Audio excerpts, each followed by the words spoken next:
అందరికీ నమస్కారం. నేను నిన్న కానీ మొన్న కానీ ఈమె హర్షవేణ అండ్ ఇతనెవరు అరవ శ్రీధర్ వీళ్ళిద్దరు సంబంధించిన దానిలో ఏ జర్నలిస్ట్ చెప్పనివి, ఏ మీడియా టచ్ అని పాయింట్స్ మొత్తం కూడా సూటిగా క్లియర్గా కోర్టులో జడ్జికి ఏవైతే కన్వే చేయాలో, పోలీసులకు ఏవైతే కన్వే చేయాలో, సొసైటీకి ఏవైతే కన్వే చేయాలో అన్నీ కూడా వన్ బై వన్ టచ్ చేసుకుంటూ వస్తున్నాను. ఈ వేలోనే నేను చెప్పింది ప్రూవ్ అయింది. ఏంటిది అసలు ఇక్కడ ఇష్యూ? మీలో కొంతమంది పిచ్చి కామెంట్లు పెట్టారు, నేను టీడీపీ అన్నట్టు, జనసేనకు నెగిటివ్గా చేస్తున్నట్టు. కొంచెం బుర్ర వాడండి ప్లీజ్, ఓకేనా? నేను చెప్పింది ఇతను అరవ శ్రీధర్ అనే వ్యక్తి ఒక ఎమ్మెల్యేగా ఉండడానికి అనర్హుడు. ఎందుకంటే అతను వీణాతో బిహేవ్ చేసిన విధానం అంతా కూడా చాలా తేడాగా ఉంది, ఫులిష్గా ఉంది. ఇక ఆ అమ్మాయి కూడా 18 నెలల కాలంలో 6 సార్లు అబార్షన్లు ఏంటి, అసలు ఏమైనా నమ్మేటట్టు ఉందా అని ఇక్కడ ఏమన్నాను, ఇరువైపులా తేడాగా ఉంది. నో డౌట్ ఇరువైపులా తేడాగా ఉంది. ఆల్రెడీ అరవ శ్రీధర్ వాళ్ళ అమ్మ రైల్వే కోడూరులో మొన్న జనవరి 7వ తారీఖున ఆల్రెడీ కేసు ఫైల్ చేశారు.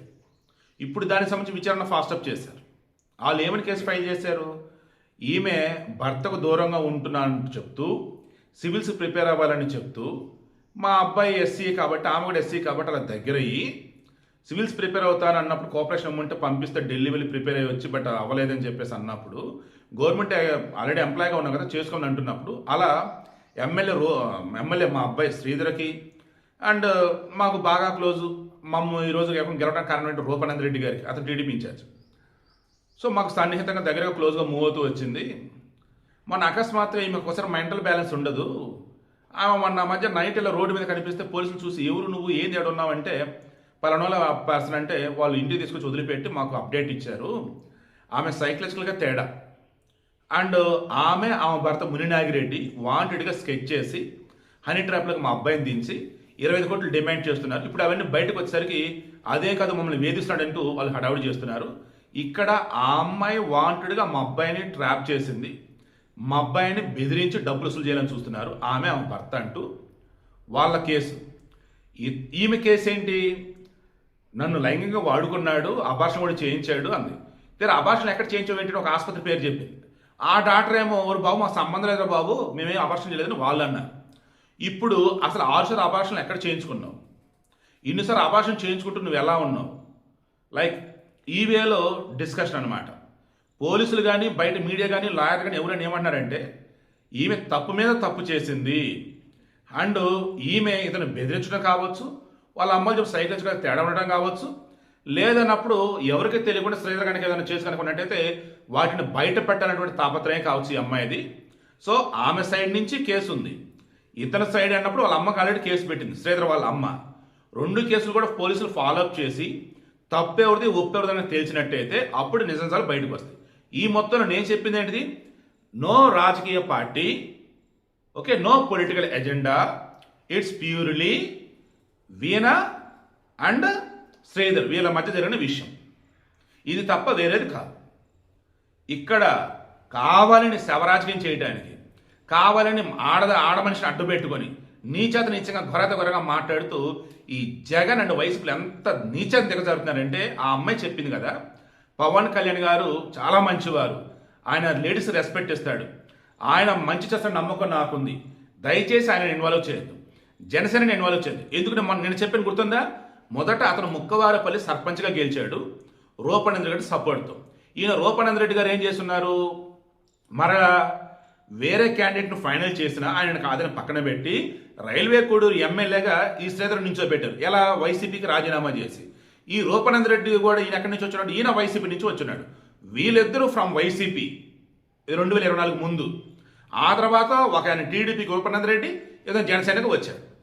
ఇప్పుడు చెప్పండి, ఇక్కడ క్లియర్గా మనకు అర్థం కావాల్సింది ఏంటిదండి, మనుషుల మధ్య జరుగుతున్న ఇష్యూ ఇది, పార్టీల మధ్య కాదు. బట్ జగన్ ఏమంటాడు, వాళ్ళ పార్టీలో అడుగడుకి ఎవరెవరో ఉంటూనే ఉన్నారు, కంపు చేసేవాళ్ళు, హడావుడి చేసిన వాళ్ళు, వాళ్ళని కాదని వాళ్ళకి సంబంధించి ఏమీ లేదన్నట్టు ఈడకి తీసుకొచ్చేసి ఇతరులను హైలైట్ చేస్తూ జనసేనని హైలైట్ చేస్తూ పవన్ కళ్యాణ్ హైలైట్ చేస్తాడు. నాకన్నా ఆ అమ్మాయి బాగా చెప్పింది. ఏం చెప్పింది అంటే వినండి. 3 రోజులు నేను చెప్తున్న దానికి కరెక్ట్గా ఇప్పుడు ఏమి చెప్పేది సింక్ అవుతుంది. అది జర్నలిజం అంటే ఏంటో నేను మరలా ప్రూవ్ చేసి చెప్పిన గర్వంగా చెప్పగలను. మరలా చెప్తాను, డే 1 నుంచి ఒకటే చెప్తా, న్యూస్ కోసం వ్యూస్ కోసం నేను వీడియోలు ఇవ్వను. ఒకవేళ నేను ఇచ్చినటువంటి వీడియోకి సంబంధించి అటువంటి టాపిక్ అందరూ టచ్ చేసినప్పుడు దానివల్ల ఎవరికో ఇబ్బంది అయిందని చెప్పేసి కేసులు పెట్టినా దాన్ని హడావుడి చేసినా నేను ఒకటే అంట, నేను ఏ తప్పు చేయలేదు మీరే చూసుకోండి. ఫ్లోలో కేసు పెట్టి ఉండొచ్చు, ఎవరు ఇస్తే కేసు షీట్లో సంతకం పెట్టి ఉండొచ్చు, నేనైతే ఏ తప్పు చేయలేదు. 2019-24 మధ్య ఎంతమంది జగన్ అభిమానులు బెదిరించారు నన్ను, మీ మీద కేసు చేస్తాం అదే వేసుకోండి రా బాబు, నా తప్పు ఏమడదు, పోలీసులు చెప్తారా బాబు అన్న. ఈరోజు నేను ఒకటే చెప్తున్నా, జర్నలిజం అంటే జనానికి ప్రభుత్వానికి మధ్య వారధగా ఉండేవాడు. జనానికి నిజాలు చెప్పాలి, వ్యూస్ కోసమో రేటింగ్స్ కోసం పిచ్చి పిచ్చి ఎది పడితే చవటం కాదు. ఆడవారికి సంబంధించిన మగవారికి సంబంధించిన నిజానికి చెప్పగలగాలి, అప్పుడే సమాజం బాగుంటుంది. ఆమె ఏం చెప్పింది అటాచ్ చేస్తాం చూడండి. అందరికీ నమస్కారం. ఫస్ట్ నేను ఒక విషయం క్లారిఫై చేయాలనుకుంటున్నా, చాలా పెద్ద విషయం క్లారిఫై చేయాలనుకుంటున్నాను. వాట్ అంటే, ఇది నా సమస్య, ఇది నా పర్సనల్ సమస్య, వ్యక్తిగత సమస్య, నాకు శ్రీధర్కి మధ్య, శ్రీధర్ అనే ఒక మనిషి మధ్య, and that is it. No party is involving. YCP వాళ్ళు కానీ ఏ పార్టీ వాళ్ళు కానీ నాకు డబ్బులు ఇచ్చి ఇది చెయ్యమ్మా, ఒకరిని ఇరికిచ్చమ్మా అని చెప్పేసి నాకు ఏ పార్టీ వాళ్ళు ఎటువంటి డబ్బులు ఇవ్వలేదు, ఎటువంటి ప్రొవోక్ చేయలేదు. ఇది ప్యూర్లీ నాకు శ్రీధర్కి మధ్య జరిగింది. పార్టీని ఇన్వాల్వ్ చేయట్లేదు నేను, అతను ఆక్యుపేషన్ అది. ఇప్పుడు వీణా అంటే జూనియర్ అసిస్టెంట్ గ్రామ పంచాయత్ ఆఫీస్ అన్నట్టు, Sridhar MLA Janasena, that is it.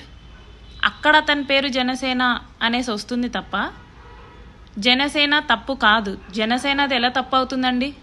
ఒక మనిషి చేస్తే, జనసేన కూడా తెలియకుండా చేస్తే అది జనసేన తప్పెలా అవుతుందండి? పవన్ కళ్యాణ్ గారి తప్పెందుకు అవుతుంది? పవన్ కళ్యాణ్ గారిని ఎందుకు నిందిస్తారు?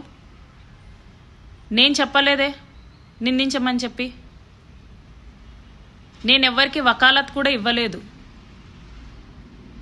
సో ఇది ప్యూర్లీ పర్సనల్ ఇష్యూ, లీగల్గా వెళ్తున్న ఒక పర్సనల్ ఇష్యూ. నేను క్లారిటీ ఇద్దాం అనుకుంటున్నాను, అందుకే ఈ వీడియో చేస్తున్నాను.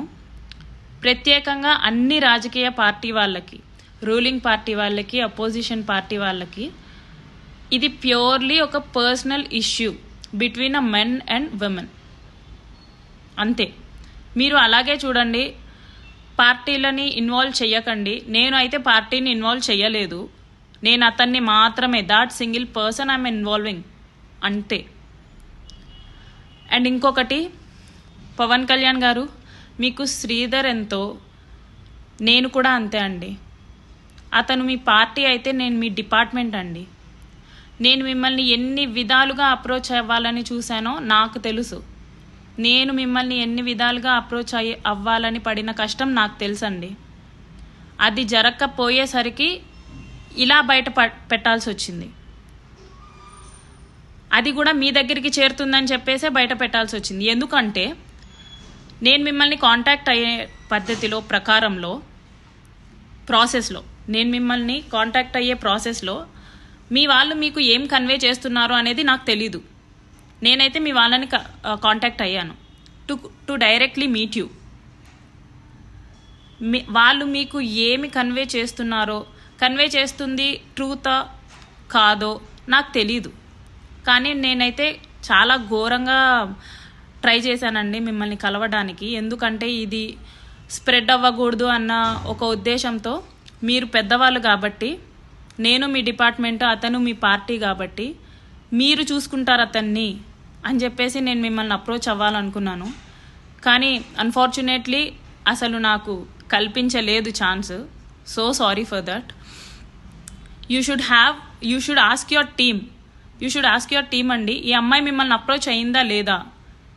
లేదు అంటే ఐ విల్ కన్ఫర్మ్ యూ అండి, అప్రోచ్ అయినవి నా దగ్గర ఉన్నాయి. I will show you how hardly I try to contact you, how hardly I try to meet you. నేను మీకు నిరూపించగలను. కానీ పవన్ కళ్యాణ్ గారు, నేను కూడా మీ డిపార్ట్మెంటే, మీరు నాకు సహాయం చేయాలి, న్యాయం చేయాలి ప్లీజ్. ఎందుకంటే బాధితురాలనండి నేను, అన్నీ సిగ్గొదిలేసి బయటపెట్టిన ఒక బాధితురాల్ని, మీ డిపార్ట్మెంట్ అమ్మాయిని. మీరు ఒక ఉమెన్కి ఎంత రెస్పెక్ట్ ఇస్తారో, ఎంత వాల్యుబుల్గా చూస్తారో నాకు తెలుసు. సో ఐ రిక్వెస్ట్ యూ, మీరు నాకు న్యాయం చేయాలి, న్యాయం జరిగేలా చూడాలి. వాట్ ఈజ్ వాట్ అనేసి ఎంక్వైరీ చేసే ఎంక్వైరీలో నాది తప్పని తేలితే నన్ను ఉరిశిక్ష వేసేయండి. ఏ శిక్ష డిజర్వ్ అయితే ఆ శిక్ష వేసేయండి నాకు. I'm happy.